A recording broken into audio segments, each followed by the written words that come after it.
लगभग 3 साल के इंतजार के बाद प्रोबेशनरी सब इंस्पेक्टर की जो पोस्टें 1200 सरकार ने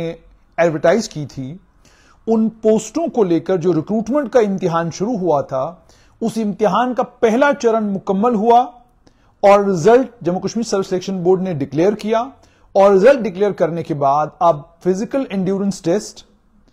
और ये फिजिकल एंड्योरेंस टेस्ट जो है उसकी date already Jammu Kashmir service selection board ने दिसंबर 2 टेंटेटिवली फिक्स की है। और यह भी कहा है कि टेंटेटिवली 2 तारीख से ये फिजिकल एंड्योरेंस टेस्ट जम्मू और कश्मीर दोनों जगहों पर होंगे। लेकिन उसके बीच में जानकार सूत्र ये बताते हैं कि Jammu Kashmir service selection board को बहुत सारे स्टूडेंट्स की रिक्वेस्ट आई अलग अलग जगहों से कि वहां पर मौसम खराब है, उसके चलते उनके लिए मुश्किल होगा वहां पर फिजिकल एंड्योरेंस टेस्ट में पार्टिसिपेट करना, फिजिकल फिटनेस टेस्ट में पार्टिसिपेट करना। तो वो जम्मू में फिजिकल एंड्योरेंस में या फिजिकल टेस्ट में पार्टिसिपेट करना चाहते हैं। उसे कंसिडर करते हुए, उन्हें एक मौका देते हुए अब उन्हें यह कहा गया है कि आपके पास 3 दिन का 4 दिन का समय है, उस समय की सीमा के अंदर आप अप्लाई करें ताकि आपको फिजिकल एंड्योरेंस टेस्ट के लिए एक नया टेस्ट सेंटर अलॉट किया जाए। यानी लगभग 3 साल के इस सारे पीरियड के बाद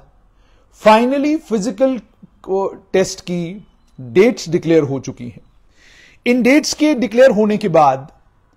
अब जाहिर सी बात है, जो लोग लंबे वक्त से फील्ड में, जो लोग लंबे वक्त से दौड़ लगा रहे हैं और बड़ी एंजाइटी और एंशियसनेस में फोन किया करते थे Jammu Kashmir service selection board में कि जनाब हम तो फिजिकल की तैयारी कर रहे हैं, कहीं आप दोबारा इम्तिहान तो नहीं करवाएंगे। उनके लिए खुशाइन बात है कि finally Jammu Kashmir service selection board जो है वो फिजिकल एंड्योरेंस टेस्ट करने जा रहा है। वहीं पर मैं ट्विटर के ऊपर कश्मीर संभाग से ताल्लुक रखने वाले कम से कम 10 से 12 ट्विटर हैंडल हैं जिनको मैं देख रहा हूं, वो लगातार ये कह रहे हैं कि Jammu Kashmir service selection board ने जो अभी ये इम्तिहान का रिजल्ट निकाला है, इस इम्तिहान में भी बड़े पैमाने पर धांधियां हुई हैं। यह उनका ट्विटर के ऊपर आरोप है। हैरानगी इस बात की है कि वो ये सब चीजें ट्विटर के ऊपर लिख तो रहे हैं, लेकिन जब आप ट्विटर प्रोफाइल में उनको ढूंढने की कोशिश करते हैं ये लोग कौन हैं, तो आपको पता नहीं चलता। अब जाहिर सी बात है, कौन लोग हैं ये, क्या लोग हैं ये, इन्हें ढूंढने का काम प्रशासन को करना चाहिए। ये बहुत जरूरी है, क्योंकि अगर ऐसी कोई बात है तो जाहिर सी बात है इतने इंस्टीट्यूशंस हैं जिन इंस्टीट्यूशंस के दरवाजों पर पहले स्टूडेंट्स ने दस्तक दी और उन इंस्टीट्यूशंस ने इनकी बात सुनी और एग्जाम को स्क्रैप किया। अब इस बार भी यही कहानी है, लेकिन अगर इस बार भी यही कहानी और वही सेम सेट ऑफ लोग ये सारी कहानी कर रहे हैं तो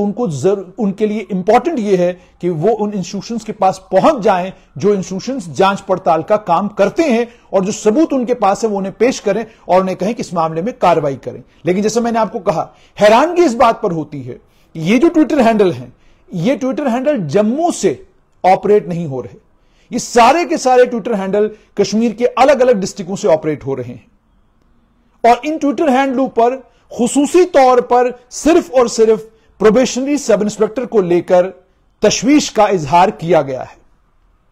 एपटेक ने और भी बहुत सारे इम्तिहान कराए, उनके रिजल्ट भी निकले, लेकिन ये ट्विटर हैंडल उन तमाम इम्तिहानों पर खामोश हैं।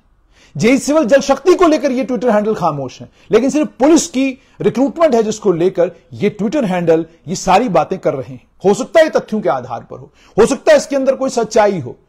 तो इन्हें प्रशासन के पास जाना चाहिए। और अगर ये प्रशासन के पास नहीं जाते तो इन ट्विटर हैंडलों के पास प्रशासन को जाना चाहिए, क्योंकि कोई भी रिक्रूटमेंट का इम्तिहान अगर प्रशासन करा रहा है और ट्विटर हैंडल के ऊपर कुछ लोग कह रहे हैं कि इस इम्तिहान के अंदर गड़बड़ हुई है, ये हुआ है, वो हुआ है, तो जरूरत बनती है सरकार की, या तो ये सरकार के पास पहुंचे या सरकार इनके पास पहुंच जाए, ताकि पता तो चले आखिरकार ये लोग कुपवाड़ा में बैठकर, बारामूला के इंटीरियर में बैठकर, ये लोग अनंतनाग के बिल्कुल एक्सट्रीम में बैठकर, इन्हें वहां पर इतनी जानकारी कहां से मिल रही है। अगर इनके पास जानकारी है तो ये जानकारी बड़ी महत्वपूर्ण जानकारी है, और इस महत्वपूर्ण जानकारी का सरकार के पास होना बहुत ज्यादा जरूरी है। इस महत्वपूर्ण जानकारी की जानकारी रखना सरकार के लिए बहुत ज्यादा जरूरी है, और मैं ये लगातार कहता रहा हूं और आज दोबारा रिट्रेट करूंगा। मुझे आज भी याद है जब ये इम्तिहान पहली बार हुआ था, तब भी जो मेरे दफ्तर में 3 स्टूडेंट्स आए थे, वो तीनों स्टूडेंट कश्मीर संभाग के थे,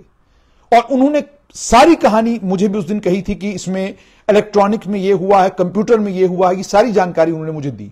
उनके बिल्कुल बैठे बैठे मैंने उसी समय एसीबी के उस समय जो डायरेक्टर थे आनंद जैन उन्हें फोन किया,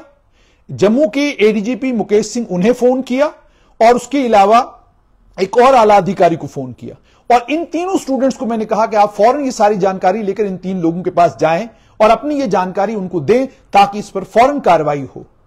अगले 3 दिन तक लगातार मैं ऑफिसर्स को फोन करता रहा और उनसे पूछता रहा क्या ये 3 स्टूडेंट्स आपके पास आए, तो उन्होंने कहा जी बिल्कुल ये 3 स्टूडेंट्स नहीं आए। और उसके बाद फोरफ्रंट पर कौन आए, आपको अच्छे से याद होगा, वो जम्मू संभाग के लड़के थे, जम्मू संभाग के बच्चे थे, जिन बच्चों ने करप्शन के इस सिलसिले में जबरदस्त रोल प्ले किया और सरकार को मजबूर किया उस समय कि सरकार ने एक इंक्वायरी कमेटी बनाई जिसके नतीजे में बाद में इंक्वायरी ऑर्डर हुई और इंक्वायरी ऑर्डर होने के बाद वो सारे का सारा सिलसिला जो है वो स्क्रैप हुआ। इसका मतलब साफ तौर पर यह है कि जिनके पास जानकारी है,